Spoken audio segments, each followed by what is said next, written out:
tugiye muri Iran.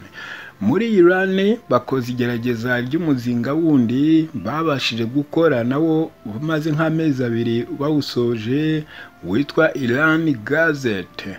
Uyu nguyu witwa Iran Gazette niwo bagerageje uyu munsi, ariko ikintu gitangaje kiri kuri uyu muzinga wabo ni umuzinga ushobora gukubita ahantu.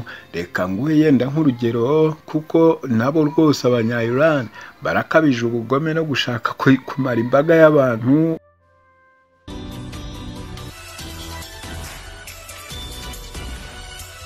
Gusuhuje nanone nguhaye ikaze kuri Rwanda Paparazzi TV Nevere Frank, nkuko bisanzwe ikaze kuri mwese abo tugiye kuba turi kumwe namwe muri aya makuru, ndetse tugakomezanya kugeza tuyasoje. Nizere ko mwese mwamaze gufata inyakiramajwi zanyu ngo tubane muri ano makuru atariho ivumbi. Ikaze rero kuri mwese. Ndakeka buri mushyashya wese wageze hano agomba kudukandira subscribe. Ntibakababeshyera iyo ngiyo, kanda kuri subscribe ubundi tuzajya turushaho kubana mu makuru atariho ivumbi. Nawe w'umusangwa dusanzwe tubana mu makuru, wibuke gusa udukandire kuri subscribe, ariko icyo dushaka ku musangwa cyane ni ugusharinga. Nicyo tuba tumusaba. Iyo sharinze aya makuru, umushyashya abasha kubona iyo link akadukandira subscribe. Tugiye muri Iran. Muri Iran bakoze igerageza ry'umuzinga wundi babashije gukora nawo umaze nk'amezi 2 bawusoje witwa Iran Gazette. Uyu nguyu witwa Iran Gazette niwo bagerageje uyu munsi, ariko ikintu gitangaje kiri kuri uyu muzinga wabo ni umuzinga ushobora gukubita ahantu. Reka nguhe yenda nk'urugero, kuko nabo rwose abanya-Iran barakabije ubugome no gushaka kumara imbaga y'abantu kuri zino mizinga yabo bakoze. Ni ukuvuga ngo uyu muzinga berekanye cyane witwa Iran Gazette, ni ukuvuga ngo uyu muzinga uko ubushobozi ufite n'imbaraga ufite, uramutse uwukubise nko mu mujyi rwagati wa Kigali, ukabasha kuwukubita yenda nko mu urugero nguhaye, ukawukubita nko mu murwa mukuru wa Kigali, byanze bikunze abantu bose batuye aho mu mujyi rwagati, za Nyamirambo ndetse na za Muhima, ukamanuka hepfo usa n'uwenda kwerekera Muhima, mbega uwo musozi wa Kigali wose nta muntu uhumeka umwuka w'abazima ushobora kuhasigara.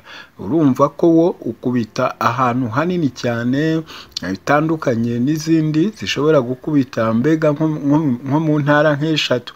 Ariko uyu nguyu wo rwose wawupimiye mu gice kimwe kigizwe nanone n'imirenge 3. aho ngaho rwose ngo uyu muzinga uhita uhagira ubushingwe mu buryo bwihuse cyane. Uyu ni umuzinga ngakozwe n'abanya-Iran. Ubwo baganiraga n'itangazamakuru bahamije ko iyi mizinga aribo bayikorera, kandi uyu nguyu ufite ubushobozi bwo kwirukanka cyane mu minota mikeya, ubugiye hafi ibirometero bikabakaba 1600. Kandi ngo nubwo waba ugiye ahantu kure, ntabwo ushobora kubura gukubita target, nk'uko twabitangarijwe n'aba banya-Iran bashinzwe iby'ibi bisasu biremereye.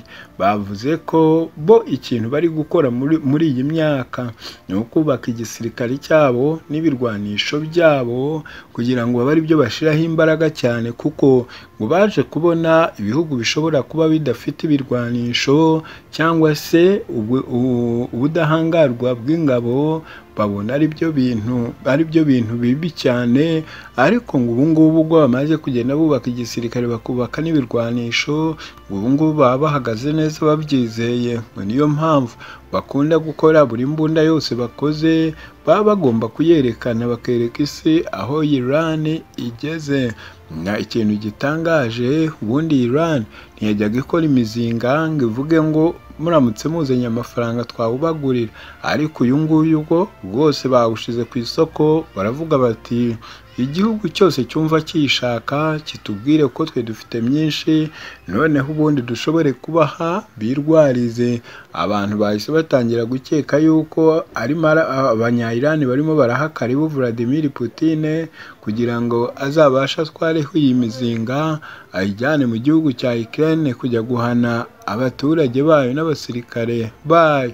Kugeza ubu rero hari n'amwe mu makuru akomeza kugenda asubira cyane kuri uyu muzinga wakozwe na Iran kandi ukaba ufite ubuhanga buhanitse cyane. Noneho ikindi cya kabiri ngo niyo waba wawukoreye target aho ngaho, ntabwo ngo uyu nguyu upfa no gusamwa n'izi za air defense system tubona zirirwa zisama izindi. Uwiteka nakomeza guhezagire.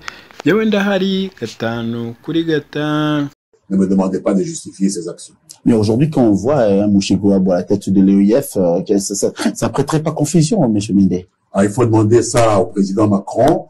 Nous avons appris avec une grande surprise, qu'on voulait forcer même notre administration électorale à présenter les rapports qu'il va venir présenter au Parlement, oui, à l'Organisation internationale de la francophonie. C'est ce qui a demandé. Lorsque nous regardons celui qui est au sel, qui est à la tête de l'Organisation internationale de la francophonie, excusez du peu, c'est Louise Mushikiwabo, qui est membre de la phalange, on va dire, la plus extrémiste, pour employer une sorte d'euphémisme, la plus extrémiste du FPR rwandais. Et donc, ça, nous revenons un peu au schéma que nous avons, duquel nous sommes sortis, où on nous obligeait de présenter la liste des armes que nous voulions acheter. C'était une sorte d'embargo déguisé. Donc, on veut nous mettre sous la coupe de l'ennemi qui nous agresse. Donc, présenter notre liste à une organisation internationale de la francophonie dirigée par une phalangiste rwandaise, c'est nous amener à présenter à Kagame la liste de nos électeurs, comme lui demander de contrôler nos élections. Nous ne pouvons pas conseiller, moi comme législateur, je ne peux pas, je me refuse à conseiller au gouvernement de mon pays d'adhérer à ce schéma-là, de présenter la liste de nos électeurs ou les rapports de l'administration électorale à une organisation internationale dirigée par une phalangiste pro-Kagame. Ça, en tout cas, je ne l'accepte pas et c'est le point de vue de grande majorité d'élus au Parlement. Ah là, vous le dites, mais vous ne dites pas la décision. Vous n'avez pas la décision. C'est le gouvernement qui Et qu'est-ce que le gouvernement pense à ces sujets? Bien sûr, je parle ici pour que le gouvernement puisse inciter le gouvernement la température. Je dis au gouvernement qu'il faut éviter cela. Ça, c'est mon rôle. Moi, je n'ai pas à décider. C'est au gouvernement à décider, mais nous nous opposons catégoriquement à ce qu'une phalangiste de Kagame puisse contrôler, ne fût-ce que de manière même symbolique, le processus électoral en République démocratique du Congo, puisque c'est notre agresseur. On ne peut pas lui donner cette possibilité-là de le faire. Mais vos déclarations... C'est comme si on faisait le jeu. Vos déclarations c'est comme si on faisait le jeu de nos agresseurs.